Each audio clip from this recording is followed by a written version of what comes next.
Hello friends, स्वागत है आप सभी का CBBCL SST में। दोस्तों, आपको बहुत ही बेहतरीन तरीके से जीवन परिचय तैयार करवाने वाले हैं। अगर आप क्लास 10th में हैं तो आप लोग के लिए वीडियो बहुत इंपॉर्टेंट होने वाला है, क्योंकि यहाँ पे दोस्तों जीवन परिचय जो कई बार एग्जाम में पूछा गया है। आपको बता दें कि यूपी में 7 सेट बनते हैं और इसमें जो आपको जीवन परिचय मैं याद करवाने वाला हूँ वह है आचार्य रामचंद्र शुक्ल का जीवन परिचय। दोस्तों, गारंटी है 100% की कि ये जीवन परिचय पक्का आपके एग्जाम में 2023 में आने वाला है, क्योंकि दोस्तों ये 2010 से लेकर जो है 2022 तक पूछा गया है। किसी न किसी सेट में दोस्तों जरूर पूछा गया है। तो दोस्तों ये जो है जीवन परिचय बहुत ही इंपॉर्टेंट है। आपको बता दें, जो आपका पेपर होगा उस पेपर में जो है क्वेश्चन नंबर तीसरा का पूछा जाता है। निम्नलिखित लेखकों में से लेखक का पूछा जाता है, और जो खा होता तीसरा का उसमें कवि का पूछा जाता है। ठीक है, उसमें कवि का पूछा जाता है। तो पहले लेखक का कवर करेंगे, इसके बाद कवि का भी समझ लेंगे। तो दोस्तों यहाँ पे पहले बात करते हैं, निम्नलिखित लेखकों में से किसी एक लेखक का जीवन परिचय देते हुए उनकी प्रमुख रचनाओं का नाम लिखिए। आपको ऐसे 3+2 करके 5 नंबर मिलता है। ये 3+ दोस्तों 2 क्या है तो बता दें आपको। 3 जो नंबर है ये आपको जीवन परिचय के लिए मिलता है, और जो 2 नंबर है उनकी प्रमुख रचनाओं यानी कृतियों के लिए मिलता है।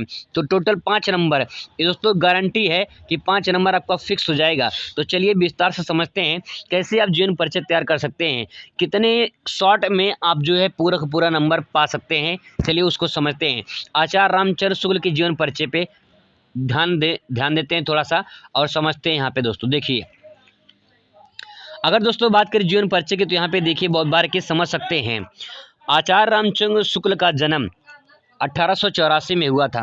दोस्तों ध्यान रखेंगे, डेट आगा कन्फर्म होना चाहिए। जो डेट है वो सबसे इम्पॉर्टेंट होता है। तो आपको 1884 जो है ये डेट कन्फर्म होना चाहिए। ये जन्म हो गया, इसके बाद इनका जन्म स्थान पूछता है। तो जन्म स्थान कहाँ है? बस्ती में हुआ था। ठीक है, कहाँ पे है? बस्ती में है। अब देखिए मैं आपको बता रहा हूँ, जैसे ये घाघरा नदी बह रही है। ठीक है, तो घाघरा नदी है, एक तरफ इधर पड़ेगा अयोध्या। ठीक है, एक तरफ अयोध्या पड़ेगा और यहाँ पड़ेगा आपका बस्ती। ठीक है, यहाँ पे पड़ेगा बस्ती और यहाँ पड़ेगा अयोध्या। तो बस्ती जो है इसी का एक गांव है अगोना। ठीक है, अगोना लिखा हुआ है, भगोना नहीं लिखा हुआ है। अगोना एज ए भगोना। ठीक है, आप इस तरह से ट्रिक के माध्यम से याद भी कर सकते हैं कि बस्ती, अगर आपका जो बस्ता है जो अपने बैग लेकर जा रहे हैं बस्ता, उस बस्ते में क्या है? भगोना नाम, भगोना रखे हैं। ठीक है, तो अगोना एज ए भगोना हो जाएगा। तो बस्ते में क्या है? भगोना है। नहीं भैया, बस्ती, ये बस्ती जिला है। ठीक है, बस्ती जिला है और अगोना क्या है? गाँव का नाम है। इस तरह दोस्तों आप याद करिए, आसानी से आपको याद हो जाएगा। देखिए बात करते हैं यहाँ पे, आचार्य रामचंद्र शुक्ल का जन्म जो है 1884 में हुआ था। बस्ती जिला के अगुना नामक ग्राम में हुआ था। इनके पिता का नाम चंद्रबली शुक्ल था। कौन बली? बाहुबली नहीं बल्कि चंद्रबली। कौन बली? बाहुबली नहीं बल्कि चंद्रबली। दोस्तों बता दें कि चंद्रबली नाम था उनका, बाहुबली नहीं बल्कि चंद्रबली नाम था।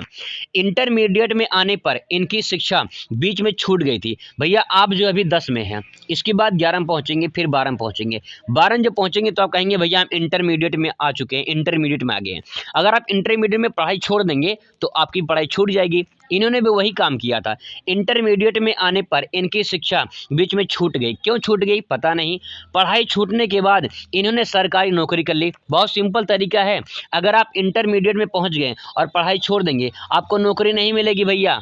वो पहला ज़माना नहीं है, ज़माना बदल चुका है। इसलिए ध्यान देंगे, आपको इंटरमीडिएट के बाद भी पढ़ाई करनी है, आपको छोड़ना नहीं है। तो इनकी कहानी से शिक्षा आप लेते हैं, लेकिन कहानी नेगेटिव में नहीं शिक्षा लेंगे, आप पॉजिटिव सोचेंगे। ठीक है, इंटरमीडिएट में आने पर जो है इनकी शिक्षा छूट गई थी। पढ़ाई छूट जाने के बाद इन्होंने सरकारी नौकरी कर लिया। सरकारी नौकरी भैया मिल गई। आज की डेट में अगर आप पढ़ाई छोड़ देंगे सरकारी नौकरी नहीं मिलेगी, बाबा जी का ठुल्लू मिल जाएगा, नहीं मिल पाएगा भैया नौकरी। इसलिए ध्यान देंगे। दोस्तों आगे बात करते हैं, यहाँ पे सरकारी नौकरी जो है ने जो इनको कर ली, किंतु स्वाभिमान के कारण सरकारी नौकरी छोड़ दिया इन्होंने। स्वाभिमान के कारण इन्होंने सरकारी नौकरी छोड़कर मिर्जापुर, भैया मिर्जापुर आपने देखा होगा, सीरीज देखा होगा, वेब सीरीज देखा होगा मिर्जापुर, मिशन स्कूल में चित्रकला के अध्यापक हो गए। किसके? देखिए जो मैंने पॉइंट मेन है दोस्तों, उसको मैंने अलग से कलर कर दिया ताकि आपको आसानी हो जाए समझने में। मिर्जापुर के मिशन स्कूल में, तो मिशन मिर्जापुर मतलब कि मिशन क्या है भैया? मिर्जापुर स्कूल में है। चित्रकला के अध्यापक बन गए कौन? आचार्य रामचंद्र शुक्ल जो है अध्यापक बन गए। आगे बढ़ते हैं दोस्तों, इसके बाद अध्यापक हो गए। आगे देखते हैं, शुक्ल जी स्वाध्याय करके, भैया स्वाध्याय देख लीजिए, अपनी पढ़ाई करके इन्होंने हिंदी का, अंग्रेजी का, संस्कृत का, बांग्ला का और जो है उर्दू का, फारसी का आदि कई भाषाओं का अच्छा ज्ञान प्राप्त कर लिया। कितनी काबिलियत थी इनके अंदर, आप सोच सकते हैं दोस्तों कि यहाँ पे दे सकते हैं कि इन्होंने स्वाध्याय भैया अपने से पढ़कर आप अगर बोर्ड पेपर में टॉप कर गए तो सबसे बढ़िया होगा कि आपका नाम भी इतिहास में दर्ज हो जाए कि आपने 10 में टॉप कर दिया है। ठीक है, लगे रहिए पूरी मेहनत से दोस्तों, दुनिया हिला दीजिए। बात करते हैं स्वाध्याय करके हिंदी, अंग्रेजी, संस्कृत, बांग्ला, फारसी और उर्दू में जो है कई भाषाओं में अच्छा ज्ञान प्राप्त कर लिया था इन्होंने। इसके बाद कुछ समय बाद इनको काशी हिंदू विश्वविद्यालय इमेज आप देख सकते हैं, ये है BHU, जिसको बोलते हैं BHU बोलते हैं इसको, तो बनारस हिंदू विश्वविद्यालय इसको बोलते हैं। ठीक है, बनारस हिंदू विश्वविद्यालय बोलते हैं। और यहाँ पे लिखा है काशी हिंदू विश्वविद्यालय, हिंदी में बोलते हैं काशी हिंदू विश्वविद्यालय। दोस्तों काशी हिंदू विश्वविद्यालय जो है यहाँ पे दे सकते हैं दोस्तों, काशी हिंदू विश्वविद्यालय में ये क्या हो गए थे, जो तो ये हिंदी के विभाग के अध्यापक पद पर नियुक्त कर दिए गए थे। तो BHU में जो है इनको नियुक्ति मिल गई थी हिंदी विभाग में जो है।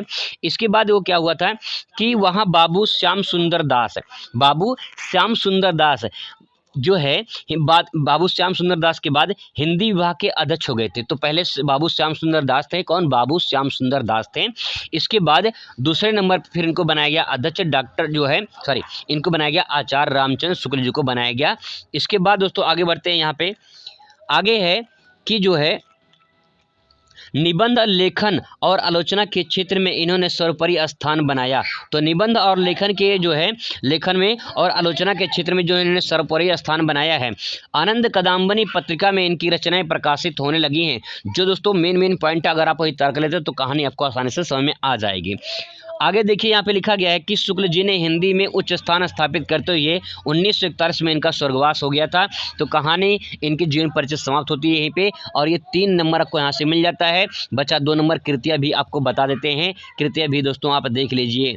आगे बात करते हैं कृतियों की। ये देखिए कृति आपके सामने है दोस्तों। अगर बात करें कृतियों की तो यहाँ पे दे सकते हैं अच्छी तरीके से रचनाएं, कृतियाँ। आचार्य रामचंद्र शुक्ल की रचनाएं जो है निम्नलिखित हैं। कौन कौन सी रचनाएं हैं, कौन कौन सी कृतियां हैं, देख सकते हैं यहाँ पे।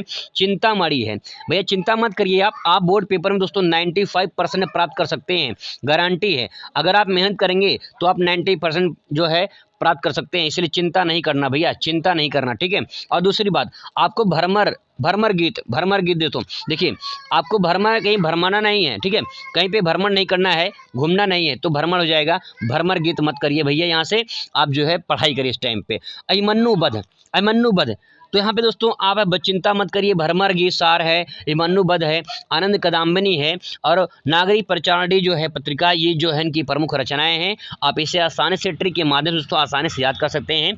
3-4 नाम याद कर लेंगे तो परफेक्ट याद 2 नंबर आपको यहाँ से मिल जाएगा, 2 नंबर यहाँ से, और दोस्तों जो है आपको 3 नंबर यहाँ से। तो पूरा दोस्तों आपको जो है 5 नंबर जीवन परिचय में आप आराम से पा सकते हैं। दोस्तों आपको बता दें कि अगर आपको जो है इसका PDF डाउनलोड करना है तो आपको CV विकल SST टेलीग्राम चैनल पर जाना है।